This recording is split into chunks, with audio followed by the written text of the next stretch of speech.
Good day, everyone. Today we will take a look at one of those usual replies you get when you question this reality. People will tell you, "You only focus on the negative. There's happiness too." Few phrases dress intellectual laziness in politeness as effectively as this one. It's delivered calmly, confidently, often with a faint smile, the smile of someone who believes they're offering balance, maturity, perspective, reason, psychological health. But it isn't balance. It's a reflex, a conversational sedative, a way to quiet discomfort without touching the argument that caused it, a way to shut down reality while pretending to be wise. And the moment you stop accepting it emotionally and start examining it ethically, logically, psychologically, it collapses completely. The phrase rests on a crude, unspoken formula. If life contains pleasure, then the suffering inside it is justified. Existence becomes arithmetic. Joy on one side, pain on the other.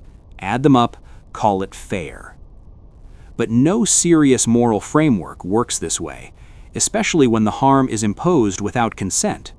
In every other context, deliberately exposing someone to unavoidable risk, suffering, and eventual death without their agreement would be considered unethical, indefensible, a violation.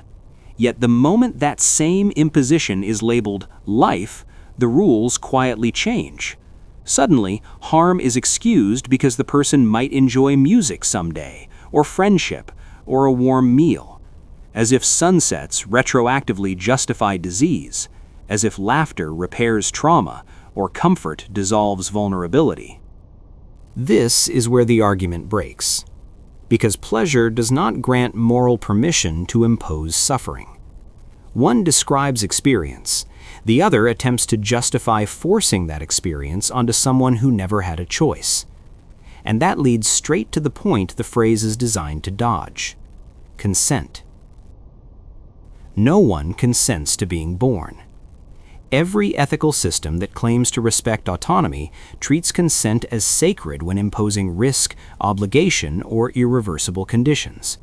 But reproduction bypasses this entirely, and then demands applause for it. Instead of confronting that contradiction, the phrase offers a retroactive excuse. It says, once someone exists, the presence of happiness validates the decision made on their behalf. That reasoning is hollow. If someone forces another person into a dangerous game, pointing out that the game has rewards doesn't fix the violation. The question was never whether the game could be enjoyable. The question was whether it was acceptable to force participation at all. The phrase quietly replaces responsibility with outcome, ethics with endurance, choice with survival.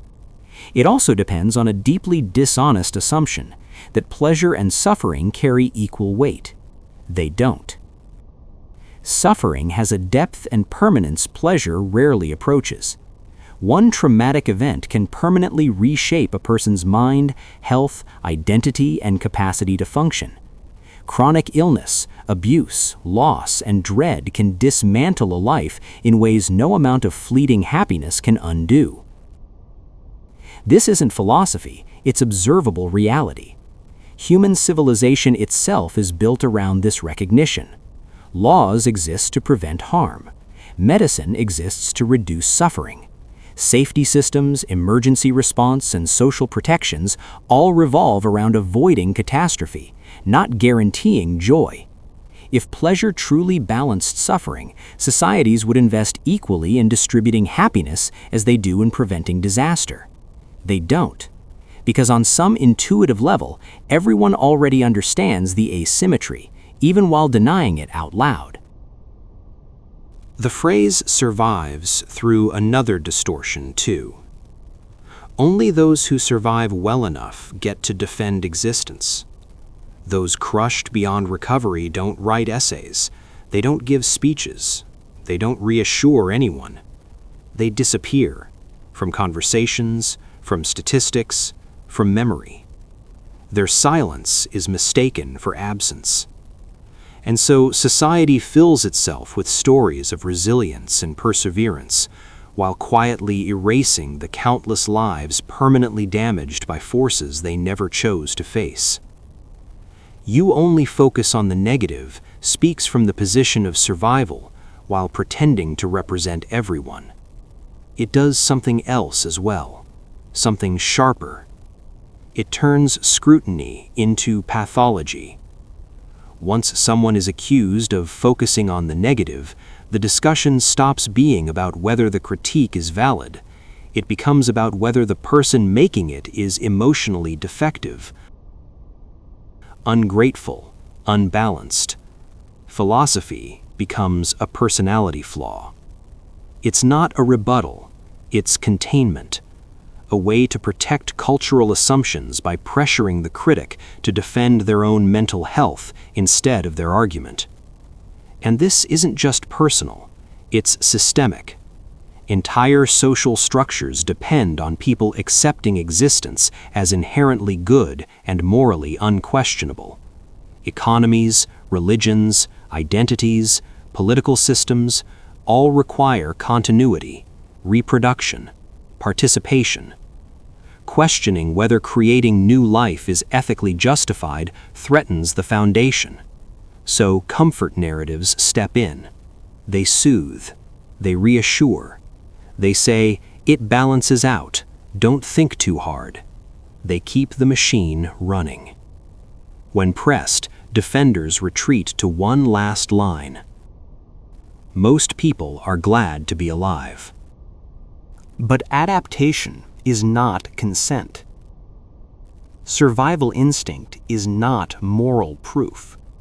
Humans are wired to rationalize their conditions because the alternative is unbearable.